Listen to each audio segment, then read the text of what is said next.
আজকের এই ভিডিওতে আমি আপনাদেরকে এমন কিছু কলাকৌশল জানাবো, এমন কিছু কথা বলবো যে কথাগুলো শুনলে এবং মানলে আপনি আপনার ইউটিউব জীবনটাকে সফলতা শীর্ষে নিয়ে এগিয়ে আসতে পারবেন।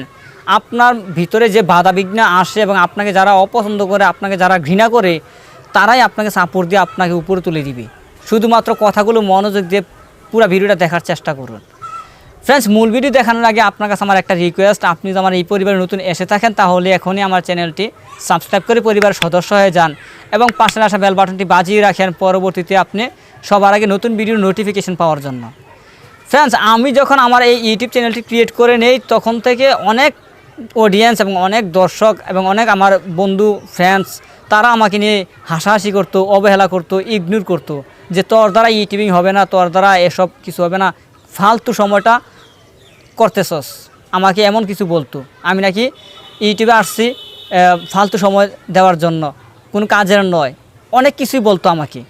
এভাবে এক সময় তারা অনেক কিছু আমাকে বলতো এবং তাদের কথা আমি পাত্তা না দিয়ে এবং তাদেরকে আমি উপেক্ষা না করে আমি আমার মধ্য থেকে এগিয়ে গিয়েছি। আমি সামনের দিকে এগিয়ে আসতে চলেছি। কারোর কথা আমি শুনিনি, কাউকে আমি পাত্তাই দিইনি। আমি কে আমার কি বলছে না বলছে বা আমাকে কতটুকু অবহেলা করেছে আমি কারোর কথা আমার কানে ঢুকাই নাই। আমার নিজে থেকে আমি এগিয়ে আসছি সামনের দিকে। আজ এই পর্যন্ত এগিয়ে আসতে পেরেছি আমার মধ্য থেকে আমি আত্মশক্তি ধরে রেখে এবং আমি টার্গেট নিয়ে কাজ করেছি। আমার লক্ষ্য একটাই ছিল, আমি ইউটিউবিং করব, ইউটিউবে সাকসেস হব এবং ইউটিউব থেকে টাকা ইনকাম করব। এমন একটা লক্ষ্য এবং টার্গেট নিয়ে আমি ইউটিউবে আসছি ইউটিউবিং করার জন্য। সেক্ষেত্রে আমার কোন বন্ধু এবং কে বা কারা আমাকে কি বলতেছে সেটা আমি খেয়াল করি না এবং তাদের কথাও আমি কান দিই না। শুধু ভাবতাম এক কথাটাই যে আমি এখন যে পরিস্থিতিতে আছি একসময় তারাই আমাকে সাপোর্ট করবে, ভাইয়া বলে ডাকবে এবং সম্মান করবে। ওই অপেক্ষায় রয়ে গিয়েছিলাম। ইনশাআল্লাহ আমি এখন ওই পজিশনে আসতে পেরেছি। এখন যারাই আমাকে অবহেলা করতো, ইগনোর করতো, অপছন্দ করতো, তারাই এখন আমাকে অনুসরণ করে, ভালোবাসে, সাপোর্ট দেয় দিয়ে এখন তারাও আমার মতো ইউটিউবিং শুরু করতেছে, সামনের দিকে এগিয়ে আসতেছে।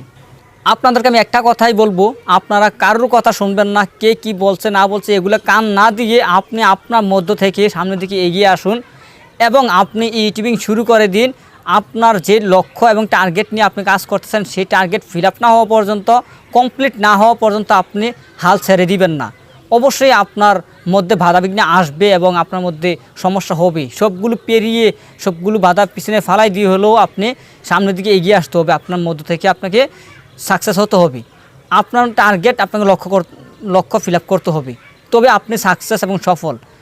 আমি যেহেতু কারো কথা শুনিনি বা কাউকে আমি পাত্তা দেইনি, এই পর্যন্ত এগিয়ে আসতে পারছি নিজের মধ্যে থেকে, আমি ইনশাল্লাহ সাকসেস এবং আমিও ইউটিউব থেকে টাকা ইনকাম করতে পারতেছি। দেখেন, অনেকে আছে 100, 200, 50, 30টা ভিডিও আপলোড দিয়ে আর আপলোড দিতে পারতেছে না, চলে যায়, ইউটিউবিং ভালো লাগে না। আমি কি করেছি, আমি কোনোভাবে হাল ছাড়িনি। আমি ভিডিও আপলোড করতে আসি রেগুলার কন্টিনিউ ভিডিও আমি আপলোড করতেছি। এভাবে করতে করতে 760টা ভিডিও আমি আপলোড করেছি আমার এই চ্যানেলে। আপনারা আমার চ্যানেলে দেখে আসতে পারেন আমার চ্যানেলে কতটা ভিডিও আমি আপলোড করে দিয়েছি। এখন আমি আপনাদেরকে এ কথাটাই জানাতে চাই, আপনারা যারা এখনও সফল হইতে পারতেছেন না, এখনও সাকসেস হতে পারতেছেন না, কিছুতে হাল ছাড়বেন না, লেগে থাকুন ইউটিউবে, পরেই থাকুন। যতক্ষণ আপনার টার্গেট কমপ্লিট না হচ্ছে ততক্ষণ আপনি ইউটিউবে ভিডিও আপলোড করতেই যান এবং টাইম মেনটেন করে চলুন। ইউটিউবটাকে চাকরি হিসেবে ধরে নিন, পেশা হিসেবে মেনে নিন। কীভাবে কী করলে আপনি সাকসেস হবেন সেটা আপনাকে লক্ষ্য রাখতে হবে, খেয়াল করতে হবে। শুধু ইউটিউবে ভিডিও আপলোড করলেই চলবে না, ইউটিউবের রুলস মানতে হবে, ইউটিউবের নিয়মকানুন আপনাকে মানতে হবে। সবগুলো নিয়ম প্রসেস মেনেই আপনি সামনের দিকে এগিয়ে আসুন, তবে আপনি সাকসেস এবং সফল। ফ্রেন্ডস, আশা করি আজকের ভিডিওতে ইনফরমেশনগুলো সহজে বুঝতে পারছেন। আমার কাজ আজ এখানেই শেষ, এই বলে আমি বিদায় নিচ্ছি। আল্লাহ হাফেজ।